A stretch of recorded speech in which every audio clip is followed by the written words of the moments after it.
Good morning दोस्तों।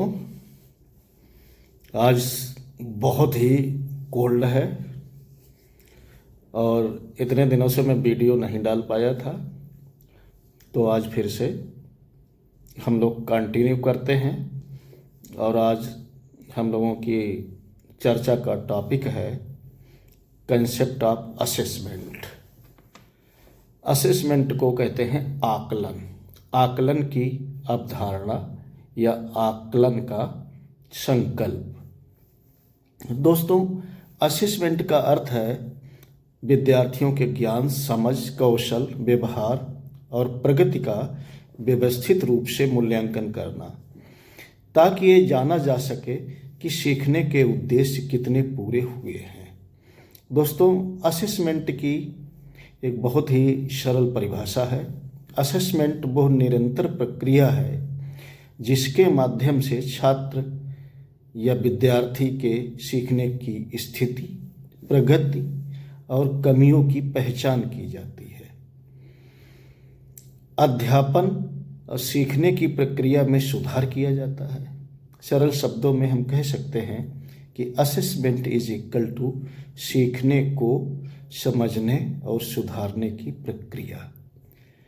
Assessment के दोस्तों कुछ उद्देश्य होते हैं, जैसे विद्यार्थियों की सीखने की प्रगति को जानना, मजबूत और कमजोर क्षेत्रों की पहचान करना, शिक्षण यानी कि अध्यापन विधियों में सुधार, फीडबैक प्रदान करना और सीखने को प्रभावी बनाना। दोस्तों, असेसमेंट की कुछ विशेषताएं हैं, जैसे कि असेसमेंट जो होता है वो लगातार चलने वाली प्रक्रिया होती है। असेसमेंट विद्यार्थी केंद्रित होता है। असेसमेंट किसी न किसी उद्देश्य को लेकर के किया जाता है, इसलिए ये उद्देश्य आधारित होता है। और असेसमेंट करने से हमेशा सुधार होता रहता है, इसलिए इसकी मुख्य विशेषता है कि सुधारात्मक होता है, रिमेडियल। और असेसमेंट गुणात्मक और मात्रात्मक यानी कि क्वालिटेटिव और क्वांटिटेटिव दोनों होता है।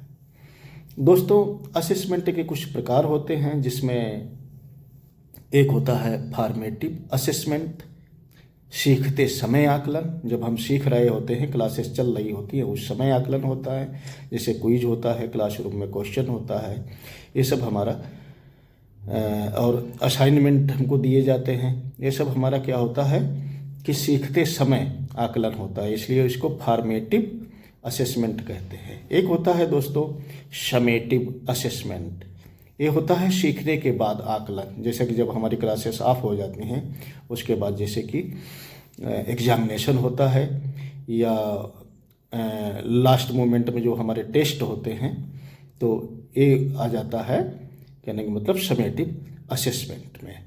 एक होता है डायग्नोस्टिक असेसमेंट, यानी कि जो पहले से आप क्या जानते हैं, यानी कि पहले से जानते हुए ज्ञान की परख की जाती है। कंटिन्यूअस एंड कंप्रहेंसिव एवेल्युएशन, मतलब लगातार आकलन करते रहना।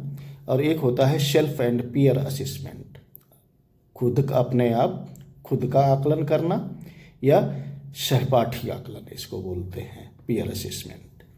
तो दोस्तों, असेसमेंट का महत्व होता है, तो महत्व में यानी कि इम्पोर्टेंस ऑफ असेसमेंट, तो असेसमेंट क्या करता है कि सीखने को दिशा देता है, विद्यार्थियों में खुद की जागरूकता को बढ़ाता है, और जो टीचिंग होती है, अध्यापन होता है, अध्यापन की जो गुणवत्ता होती है इसमें सुधार होती है, क्योंकि असेसमेंट से कहीं ना कहीं अध्यापक भी सबक लेते हैं, तो जो अध्यापन की गुणवत्ता होती है उसमें सुधार होता है। और निष्पक्ष मूल्यांकन सुनिश्चित होता है इसमें, यानी कि बिना किसी भेदभाव के इसमें मूल्यांकन जो है होता है। तो इसका दोस्तों कुछ इसका रिजल्ट है, जैसे कि असेसमेंट हमने लोगों ने इतना ये चर्चा की है, चर्चा के बाद इसका रिजल्ट क्या निकलता है। तो असेसमेंट केवल एग्जामिनेशन नहीं है, बल्कि ये सीखने की गुणवत्ता सुधारने का साधन है।